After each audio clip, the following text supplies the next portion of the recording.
क्योंकि बहू झूठ नहीं बोलती। सुधा और राकेश के 3 बेटे थे। शादी के बाद तीनों माँ बाप से दूर रहते और सिर्फ त्योहारों में आते। माँ जी, पिताजी, अगली बार आप लोग हमारे घर आइएगा। अरे नहीं बहू, सब यहीं आ जाते हैं तो घर खिला खिला लगता है। हाँ बहू, तू हमेशा बुलाती है तो जरूर आएंगे तेरे पास भी। हाँ हाँ, दीदी का घर बड़ा जो है, सब कुछ आपने शादी के बाद दीदी को ही तो दे दिया था। हमें भी दिया होता तो हम भी बड़ा घर लेते। क्यों सुनील? अरे नहीं नहीं, पापा ने सबको एक बराबर ही दिया है। छोटी बहू, क्या चाहिए तुम्हें, बोलो। वो आपके सोने की चेन वाली घड़ी है ना, वो अगर आप मुझे, तभी वहाँ मजली बहू भी आ जाती है। और मुझे ना आपका मंगलसूत्र कितना लंबा, सुंदर और भारी भी है। अरे हाँ हाँ, तुम दोनों को ही दूंगी बहू, चिंता न करो। चलो अब खाना लगाओ, खाना खाया जाए। सभी मिलकर खाना खाते हैं कि पड़ोसन आ जाती है। अरे सुधा बहन, थोड़ी चीनी तो देना, घर में शक्कर नहीं है और मेहमान सर पर बैठे हैं। अरे छोटी बहू, चाची को शक्कर तो दे दो।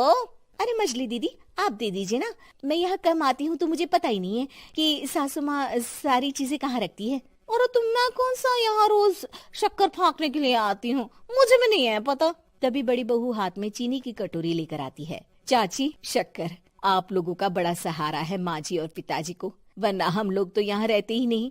आप जैसे पड़ोसी हैं तो हम निश्चिंत है। और जीती रहे बहू, अब तो ये घर पड़ोस कम परिवार ज्यादा लगता है। सुधा अपनी बड़ी बहू को देखकर बहुत खुश रहा करती थी। वो उससे अक्सर घंटों बात भी किया करती, लेकिन दोनों दूसरी बहुओं का भी वो समझती थी कि शायद छोटी है, वक्त आने पर संभल जाएंगी। समय आ जाता है जब सभी को वापस जाना होता है। माँ जी, हम लोगों की फ्लाइट पहले है, हमें इजाजत दे। वो सास के गले लगकर चली जाती है। थोड़ी देर बाद छोटी बहू कहती है, माँ जी, मैं ना ये सोफे के कवर और चादरें ले जा रही हूँ, यहाँ तो ऐसी ही पड़ी रहेंगी। हाँ हाँ बहू, ले जा, और कुछ चाहिए तो बोल। और तो चाहिए बहुत कुछ, पर चलिए कोई बात नहीं, अगली बार ले जाऊंगी मैं।